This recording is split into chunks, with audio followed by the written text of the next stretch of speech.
jangan muluk-muluk ya pemimpin daerah. Bagaimana caranya untuk menaikkan indeks kebahagiaan masyarakat Banten?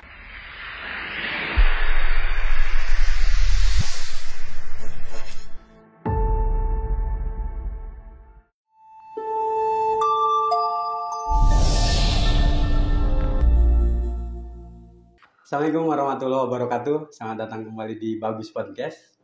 Awal Agustus kami mengundang tamu jauh ini. Sudah hadir di studio Bagus Podcast Ketua KNPI Kabupaten Tangerang.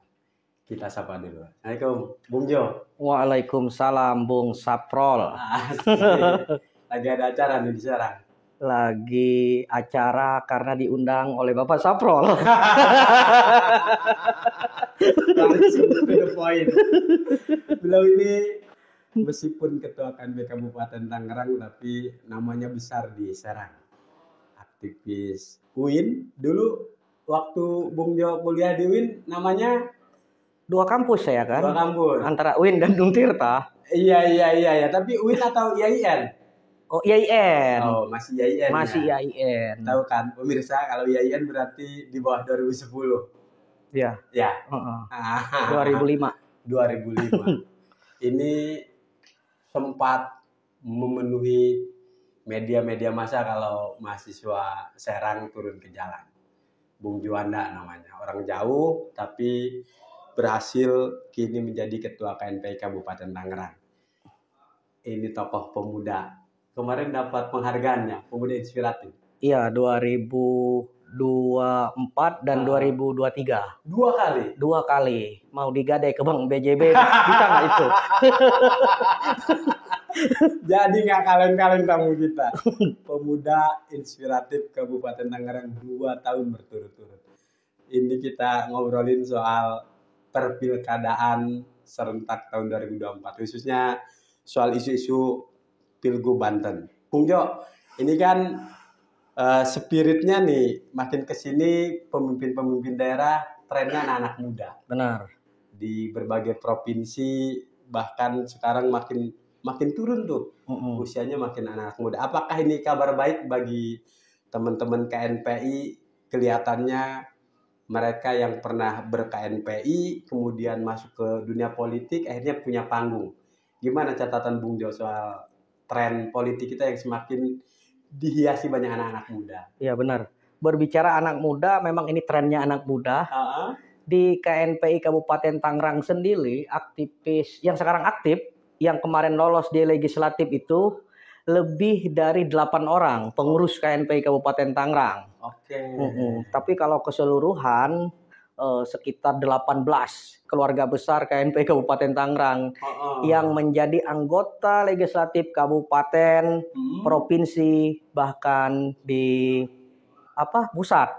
Kan ketua KNPI saya juga anggota DPR RI. Iya. Muhammad Rano Alpat. Dulunya anggota DPRD provinsi. Iya. Oke. Tapi kalau jelang pilkada kan ini udah Agustus, akhir Agustus sudah pendaftaran calon gubernur dan wakil gubernur ke KPU. Di KNPI itu banyak diskusi nggak soal pilkada 2024? Kalau untuk di KNPI sendiri secara lembaga kan KNPI itu adalah independen. Banyak OKP yang ada di dalamnya. Baik OKP kepemudaan berbasis agama maupun sayap dari partai politik. Jadi KNPI tidak bisa berpihak atau mengatasnamakan lembaga untuk mendukung salah satu calon tertentu. Tapi untuk individualnya diskusinya banyak, gitu kan, mengatasnamakan pribadinya. Apalagi terkait Provinsi Banten yang nanti akan pergantian dari PJ ya. Cukup lama juga ya kita dipimpin PJ. Mau 3 tahun ini. Mau 3 tahun ya. Nanti pada November ada kontestasi 27 November. Akan ada pilkada serentak. Tentu anak-anak muda harus terlibat aktif mengawal demokrasi di Provinsi Banten. Jadi kalau diskusi-diskusi itu pasti ada ya. Pasti. Tapi kalau soal dukung-mendukung itu no, karena secara kelembagaan harus independen. Ya. Nah, tapi menarik tadi, Jo, kalau kemudian di KNP ini ada organ saya partai, ada kader-kader partai politik yang aktif di OKP. Kalau belajar dari pemilu atau pilkada-pilkada sebelumnya, kalau mau pilkada begini, OKP tetap akur nggak sih? Akur dong. Akur ya? Iya dong, karena kan politik itu hanya sementara, hanya 5 tahunan. Tapi persaudaraan selamanya. Emang nggak salah panitia ngasih label tokoh pemuda inspiratif. Susah mancing beliau. Tapi makin kesini, Jo sebagai orang nomor 1 di KNP Kabupaten Tangerang, mengikuti isu Pilgub Banten. Mengikuti. Soal bursa, soal koalisi-koalisi. Iya, mengikuti dan memantau jarak jauh. Nama juga mantau kan. Harus dari jauh. Iya. Kalau analisa Ketua KNP Kabupaten Tangerang di Pulau Jawa, kategorinya untuk Pilgub Banten ini menarik, seksi, atau biasa aja dibandingkan dengan DKI, dengan Jawa Barat? Ya, kalau kita lihat Provinsi Banten salah satu yang menarik. Terlebih kemarin juga banyak diberitakan bahwasanya ada salah satu orang yang dulu berjuang tapi ditinggalkan. Iya. Jadi, sebut nama juga nggak apa-apa. Oh, boleh ya? Iya. Takut iklan. Nggak apa-apa. Oh, nggak apa-apa. Ya, seperti kita lihat di Kupas juga, di salah satu media seperti Kumparan. Bagaimana Ibu Airin misalnya kita sebut saja, yang dulu merupakan TKN ya, untuk Provinsi Banten, namun tidak didukung atau belum didukung kali ya oleh Koalisi Indonesia Maju. Tapi kan politik itu dinamis, saya rasa 5 menit kita berbicara begini, besok berubah gitu kan. Jadi kita jangan terlalu percaya langsung juga gitu. Tadi menarik kalau kemudian Jo ingin membahasakan bahwa kalaulah kemudian prediksi pengamat ini benar, Pilgub Banten nanti hanya akan ada 2 pasangan calon. Kubunya Gerindra, Bang Andra dengan Bang Dimyati, akan berhadapan dengan kubunya Golkar, Bu Airin, yang digosipkan dengan Pak Ade Sumardi, Ketua DPD PDIP. Artinya kita semua tahu nih para aktivis, Bang Andra dengan Bu Airin adalah satu tim di Pilpres kemarin. Betul. Artinya mereka dulu kawan, sekarang jadi lawan untuk Pilgub.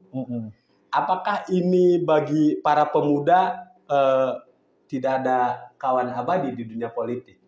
Ya, saya rasa pemuda jangan terjebak oleh politik elit. Pemuda harus berjalan sesuai relnya.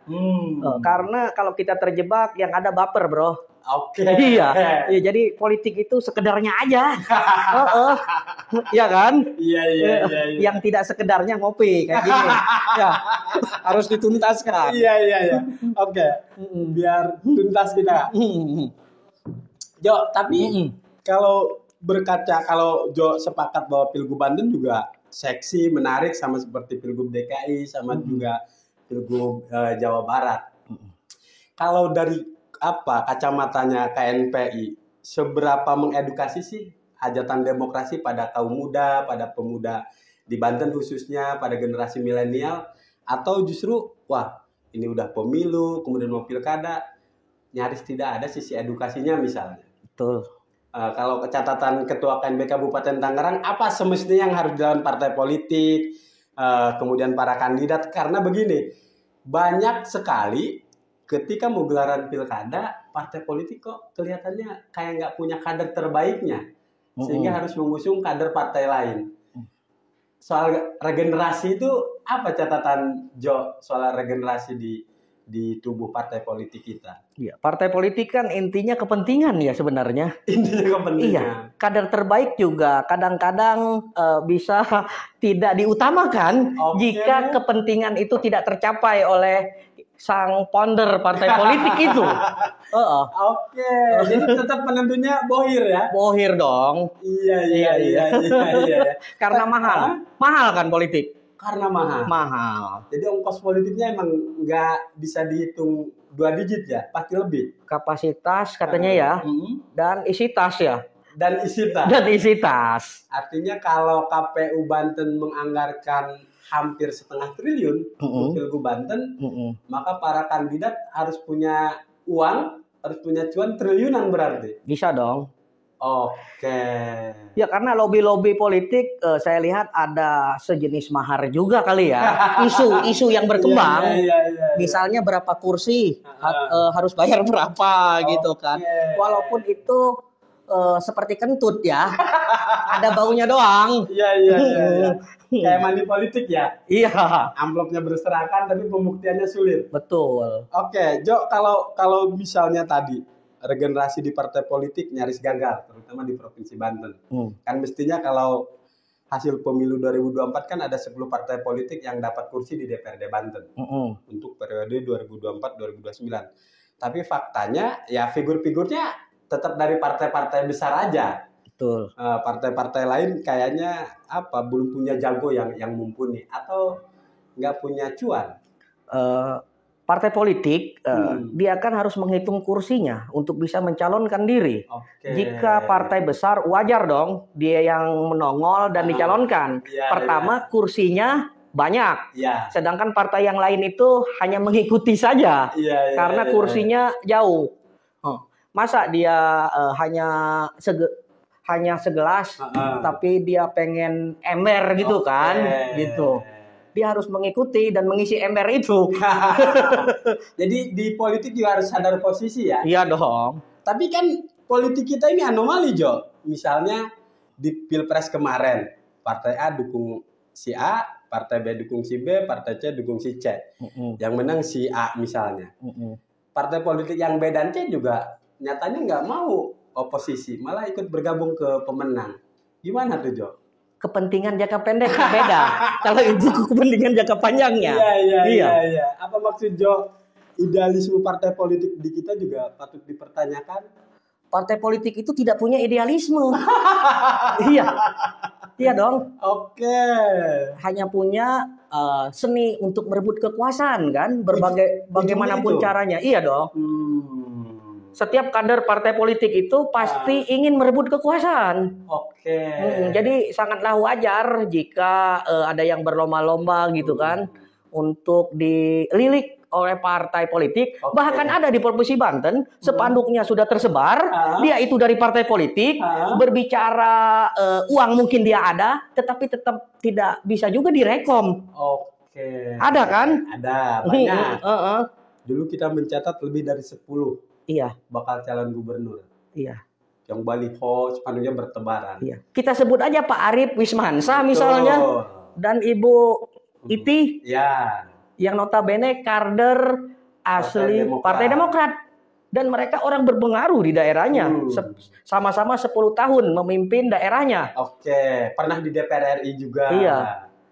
Tapi Pak Arif 10 tahun menjadi wali kota Tangerang, 5 tahun menjadi wakil wali kota. Ibu Iti 10 tahun menjadi Bupati Lebak dan pernah DPR RI. Itu saja nggak cukup. Itu saja nggak cukup.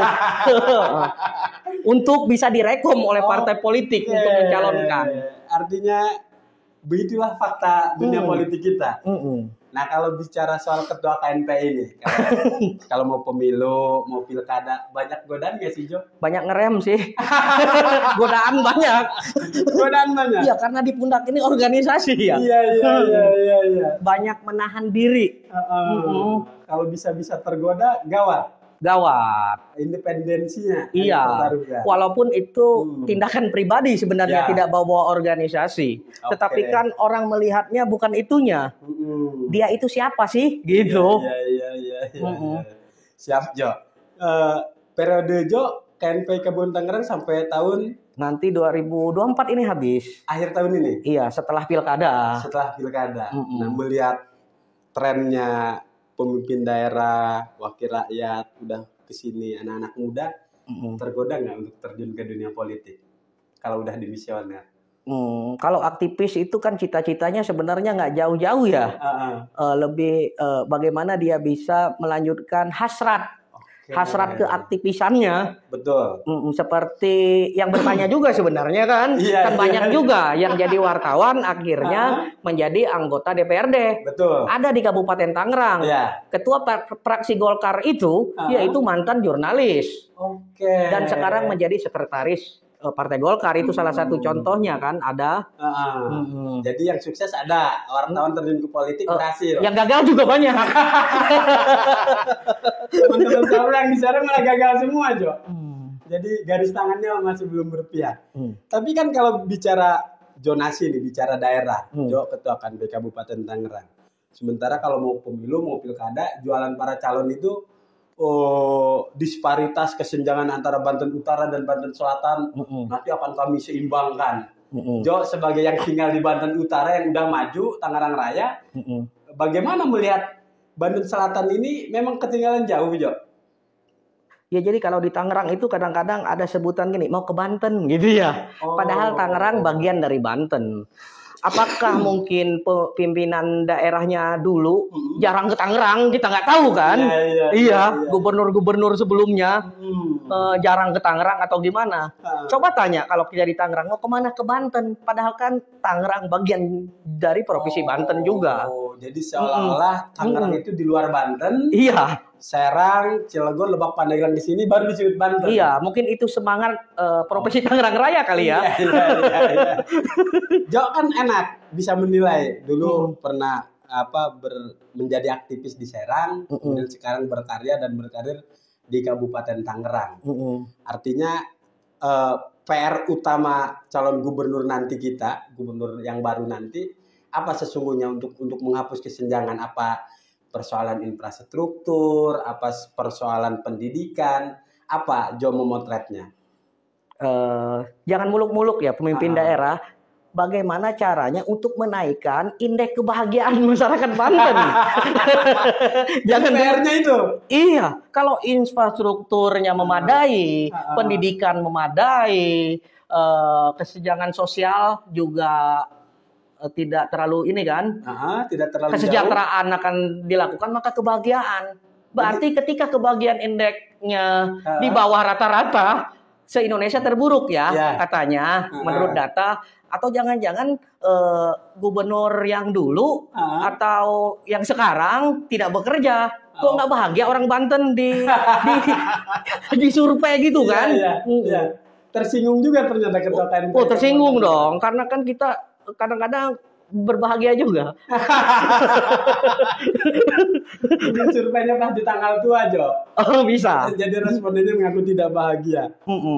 Berarti poin utamanya adalah kita butuh pemimpin ke depan, pemimpin Banten ke depan adalah yang bisa membahagiakan masyarakat Banten. Nah ini menarik. Kalau kemudian kita main prediksi nih. Rada ngeri nih. Iya, artinya kan selalu begini, Jo. Pola pilgub itu atau pilkada itu, kalau dia calon gubernurnya orang Tangerang, maka dia wakilnya harus dari selatan. Jadi harus ada perpaduan Banten Utara, Banten Selatan. Apakah itu kepentingan elektoral aja atau memang yang ideal itu begitu, Jo? Kepentingan elektoral dan kepentingan primordial.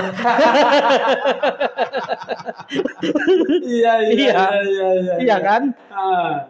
Pengen dia aja lah karena dia orang ini, orang daerah ini, betul. Gitu kan? Kan itu salah satu kampanye, modal kampanye juga. Kadang-kadang kedaerahan itu juga dilakukan, walaupun itu sebenarnya rasis. Di undang-undang boleh dong, bukan warga asli mencalonkan juga. Kades kok juga bisa, kades, kepala desa, bisa dari luar desa itu untuk mencalonkan, apalagi gubernur gitu kan. Gitu. Jadi itu isu yang selalu hadir ketika mau pilkada atau pemilu. Pendatang, non pendatang. Nah, pribumi, non pribumi. Ansor muhajirin misalnya. Iya, benar. Dan itu memang penyakit lama kita ya, penyakit lama politik kita. Oke, Jo, di pertanyaan terakhir ini yang paling penting. Kalau kemudian tadi Jo bilang nggak buluk-buluk, yang paling penting bisa membahagiakan. Maka kita bicara lebih persis lagi. Ini kadang-kadang posisi wakil gubernur nih, Jo. Kalau mau pendaftaran begini nih, kayaknya penting banget. Jangan sampai salah pilih wakil gubernur. Wakil gubernurnya harus bisa melengkapi gubernur. Tapi setelah jadi nih, kadang-kadang wakil gubernur juga nggak ada fungsinya, Jo. Apa yang harus dibenahi di sistem demokrasi kita?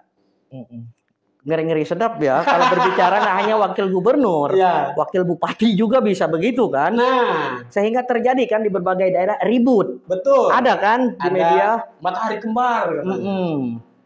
Itu apa ya? Mungkin harus ada fakta integritas ya. Antar para pengantin ini. Kalau di dalam pernikahan ada perjanjian pranikah. Iya. Jadi mestinya begitu. Iya dong. Bagi-bagi ekspansi aja biar nggak ribut, biar tidak ada yang paling dominan. Bagi-bagi beban kerja apa bagi-bagi kue? Dua-duanya lah. Dua-duanya. Jadi poinnya di situ ya. Poinnya di situ. Kalau perlu ada perjanjian mereka. Fakta integritas. Jangan sampai setelah jadi malah ribut. Malah ribut dan tidak difungsikan wakilnya. Hanya untuk gunting pita, kasihan kan. Dan itu yang membuat masyarakat Banten jauh dari harapan kita untuk bahagia. Paling pamungkas, Jo. Apa tuh? Paling pamungkas. Ini kalau kemudian tadi mereka jangan sampai terpecah, harus ada fakta integritas dari awal. Ini penyakit kita nih kalau hasil pilkada. Setiap pemenang nanti tim suksesnya rame-rame masuk pemerintahan, Jo. Setiap ada gubernur baru, ada bupati baru, ada wali kota baru, itu pasti tim suksesnya merapat ke program-program pemerintahan, ke proyek-proyek pemerintahan. Gimana catatan ketua KNPI ini kan penyakit sesungguhnya. Ya syukur-syukur kalau tim suksesnya berkompeten, berkualitas. Kalau cuma mengandalkan balas budi dong ke gua karena gua dulu relawan menyukseskan beliau-beliau ini. Kalau itu kan apa bahasanya? Gubernur terpilih tersandra. Gimana, Jo, catatannya? Disitulah fungsinya mahasiswa. Sosial kontrol. Jika penyimpangan terjadi, misalnya orang yang bukan ahlinya ditunjuk untuk ngurusin itu. Yang biasa bikin bakso malah disuruh bikin bubur kacang hijau. Kan nggak nyambung. Harus profesional. Dan disitulah gerakan rakyat, civil society ya disebutnya. Yang harus mengontrol itu. Kalau tidak dikontrol bisa kebablasan seperti tadi yang disebutkan. Kuncinya gerakan mahasiswa, kaum muda, dan pers juga dong. Dan pers juga. Iya. Mulai menekan. Mulai menekan. Jadi tugas kita bersama untuk memastikan itu agar ke depan tiap ganti gubernur, tiap ganti bupati, tiap ganti wali kota, kepala dinasnya katanya, ini bukan orangnya pemenang, ganti. Jadi itu perlunya sosial kontrol dari mahasiswa dan pemuda. Iya. Luar biasa. Kita masih banyak sebenarnya yang ingin mengkonfirmasi ke Ketua KNPI Kabupaten Tangerang, tapi beliau masih ada agenda terusan. Dari sekarang mau ada agenda lagi ke Tangerang. Sekali lagi atur nuhun, Jo, sudah hampir. Mudah-mudahan tadi apa yang disampaikan Bung Jo juga menjadi inspirasi buat anak-anak muda, jangan baperan di dunia politik. Iya benar. Boleh mau ngasih pantun juga boleh? Pemuda harus berperan, bukan baperan. Pemuda harus berperan, bukan baperan. Buat kita hari ini terima kasih. Kita akan undang lagi tokoh-tokoh muda inspiratif Provinsi Banten. Assalamualaikum warahmatullahi wabarakatuh.